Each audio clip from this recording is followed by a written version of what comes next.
આવતીકાલ ગુજરાત રાજ્ય સહિત દેશના વિવિધ ભાગોમાં હવાઈ હુમલાના સાયરનનો અવાજ સંભળાશે ત્યારે ગુજરાત રાજ્યમાં સુરત, વડોદરા, કાકરાપાર, અમદાવાદ, ભુજ, જામનગર, ગાંધીનગર, ભાવનગર, કંડલા, નલિયા, અંકલેશ્વર, ઓખા, વાડીનાર, ભરૂચ, ડાંગ, કચ્છ, મહેસાણા, નર્મદા અને નવસારી સહિત 19 સ્થળે આ મોકડ્રીલ યોજાનાર છે. તો આનું કારણ એ છે કે નાગરિકો યુદ્ધની સ્થિતિમાં સ્વબચાવ માટે તૈયાર કરવાના હેતુથી મોકડ્રીલમાં ભાગ લેશે. તો આ કવાયત દરમિયાન હવાઈ હુમલાની ચેતવણી આપતા સાયરન વગાડવામાં આવશે અને નાગરિકોને વિદ્યાર્થીઓને પ્રતિકૂળ હુમલાના કિસ્સામાં પોતાને બચાવવા માટે નાગરિક સંરક્ષણ તાલીમ આપવામાં આવશે. ત્યારે ગુજરાતમાં આવતીકાલે યોજાનાર મોકડ્રીલના આયોજન મામલે આજરોજ ગૃહ રાજ્યમંત્રી હર્ષ સંઘવીની અધ્યક્ષતામાં ગાંધીનગરમાં મહત્વની બેઠક મળવા પામી હતી, જેમાં ગૃહ વિભાગના અધિક મુખ્ય સચિવ M.K. દાસ, મહેસૂલ વિભાગના અધિક મુખ્ય સચિવ જયંતિ રવિ, રાજ્યના પોલીસ વડા વિકાસ સહાય, હોમગાર્ડ્સ અને civil defence DGP Manoj Agrawal સહિતના ઉચ્ચ અધિકારીઓ ઉપસ્થિત હતા. તો આ બેઠકમાં સૂચિત એક્શન પ્લાનની સમીક્ષા કરવામાં આવી હતી.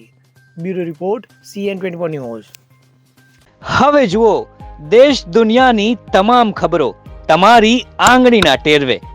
ઉઠાવો મોબાઈલ અને Google Play Store પરથી ડાઉનલોડ કરો અમારી CN24 ન્યૂઝ મોબાઈલ એપ.